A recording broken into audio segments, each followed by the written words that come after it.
The rain hadn't stopped in 3 days when Mercy Callahan walked into the Golden Spur Saloon, soaked to the bone, carrying nothing but a carpet bag and the weight of a life that had fallen apart behind her. She hadn't meant to come here. She'd meant to keep walking past the town of Redemption Creek altogether, the way she'd kept walking past every town since her husband died and left her with debts instead of comfort. But the storm had other plans. And so she pushed through those swinging doors seeking nothing more than a dry corner and a moment's peace. She found neither. The saloon went quiet the way rooms do when a stranger enters who doesn't belong, and then it filled again with the low murmur of men who'd had too much whiskey and too little decency.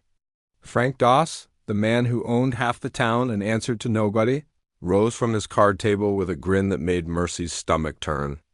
He circled her like a Wolf sizing up something wounded, remarking loud enough for the whole room to hear that a woman traveling alone must be selling something. And wasn't it convenient she'd wandered into a place full of buyers? The laughter that followed cut deeper than the cold rain ever could. Mercy backed toward the door, her carpet bag clutched to her chest.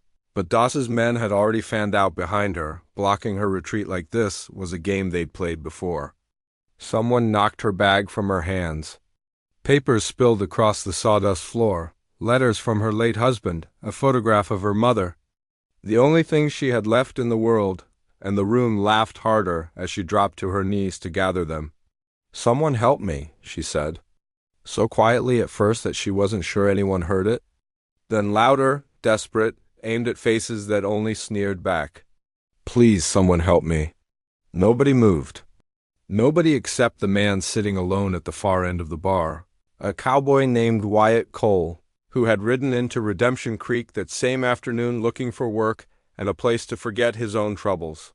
He'd watched the whole thing unfold in the mirror behind the bar, jaw tightening with every cruel word, every laugh. He wasn't a man who went looking for fights. He'd buried enough friends to know what fights cost. But there was a difference between looking for trouble and refusing to look away from it. And Wyatt had promised himself long ago he'd never be the second kind of coward. He set down his glass and crossed the room. "That's enough," he said. And though his voice wasn't loud, it carried the particular stillness of a man who meant exactly what he said. Doss turned, amused, sizing up this newcomer in his travel-worn coat. He asked Wyatt if the lady was his, like she was property to be claimed or contested. Wyatt didn't answer that. He simply knelt down beside Mercy, gathered the scattered papers with hands that were gentle despite their calluses, and placed them back into her bag as though the rest of the room didn't exist. Then he stood and offered Doss a choice instead of a fight. Apologize to the lady and let this be the end of it. Doss laughed in his face. That was his mistake.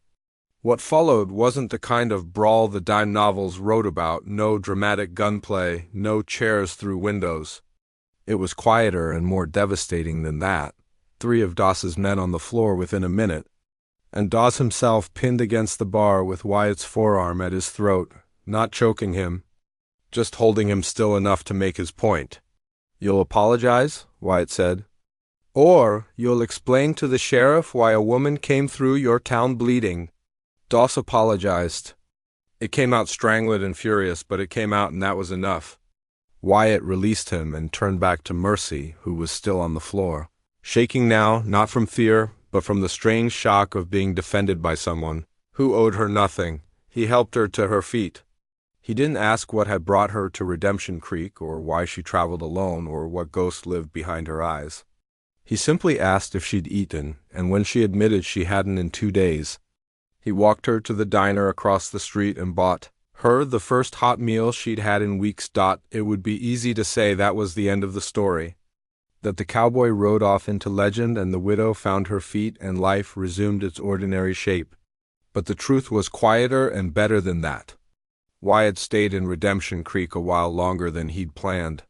He found work at the livery, and Mercy, with nowhere else pressing to be, found work mending clothes for the town's families, and somewhere in the weeks that followed, 2 people who had each been carrying their grief alone discovered they carried it lighter together.